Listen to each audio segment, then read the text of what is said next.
Bismillahirrahmanirrahim. Assalamualaikum warahmatullahi wabarakatuh. Nama saya Ahmad Afiq Aiman bin Muhammad Razi.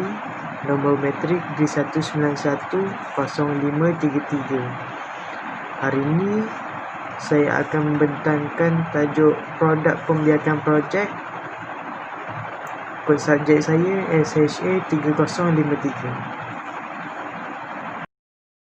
Pembiayaan projek. Yang pertama sekali, kita perlu tahu maksud produk dan pembiayaan projek. Maksud produk ialah suatu barang serta perkhidmatan yang dapat dijalankan urus niaga. Selain itu, dalam pemasaran pula, semua benda yang boleh ditawarkan ke pasaran serta dapat memenuhi keperluan manusia. Yang terakhir pula, produk ni juga boleh disebut sebagai barang dagangan dengan komoditi, sebab dia melalui proses bahan mentah ataupun barang siap dan ditawarkan kepada pembeli. Maksud pembiayaan projek ialah disiplin. Keyword dia disiplin dalam 5 kriteria. Yang pertama, disiplin untuk memerlukan, disiplin untuk merancang. Yang ketiga, disiplin untuk melaksanakan. Yang keempat, disiplin untuk melaksanakan. Yang kelima ni, dia penting sekali lah. Bila kita dah mulakan projek, kita perlu menamatkan projek tersebut supaya kerja tu tidak tergendala. Selepas je 5 kriteria ni kita tamatkan, jadi kita boleh peroleh kejayaan yang tertentu. Lepas tu, projek adalah usaha sementara yang bertujuan untuk menghasilkan produk serta perkhidmatan dengan hasil yang unik dan biasa ditamatkan atau dijelaskan pada masa yang sangat terhad. Maksudnya dibuat sekejap je, dia tak buat lama lah. Sifat projek sementara dengan penjagaan seperti biasa ialah operasi yang berulang-ulang, kekal atau separuh kekal. Aktiviti yang berfungsi secara tetap untuk menghasilkan produk atau perkhidmatan. Pengurusan pendekatan pengeluaran yang berbeza memerlukan sumbangan kemahiran teknikal serta strategi pengurusan yang berbeza. Pada slide ni saya ada lampirkan contoh produk pembiayaan projek. Yang gambar pertama ni untuk skim pembiayaan usahawan tani. Yang kedua ni dia lebih kepada produk iklim.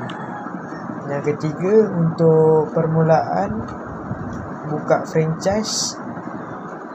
Yang keempat pula dia lebih kepada pertanian juga.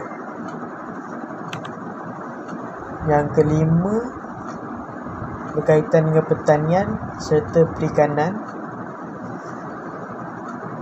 Kalau untuk yang keenam ni pula dia berkaitan dengan sama juga dengan yang kelima tadi. 4 dengan 5 sama, berkaitan dengan pertanian serta perikanan. Mekanisme hibah dalam kewangan Islam.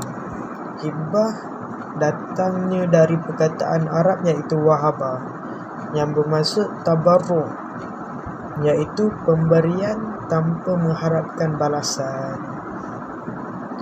Selain itu, hibah ni merupakan suatu pemberian yang dilakukan oleh seseorang kepada pihak lain ketika masih hidup, dan pelaksanaan pembahagian dilakukan semasa waktu penghibahan masih hidup juga.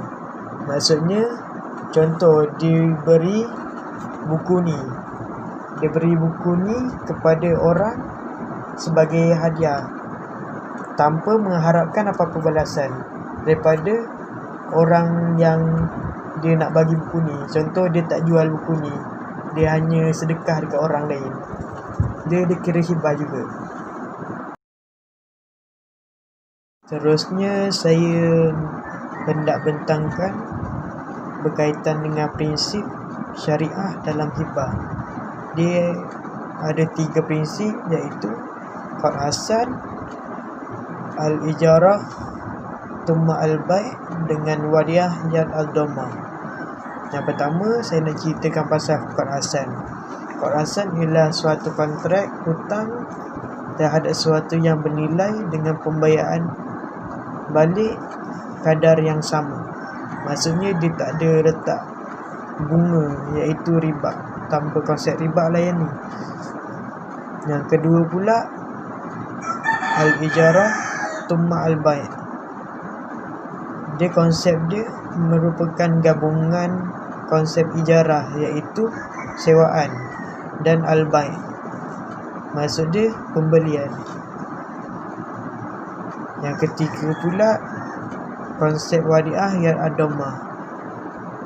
Prinsip wadiah merupakan salah satu cara bagaimana pembengkel Islam memperoleh dana tabungan melalui akaun simpanan.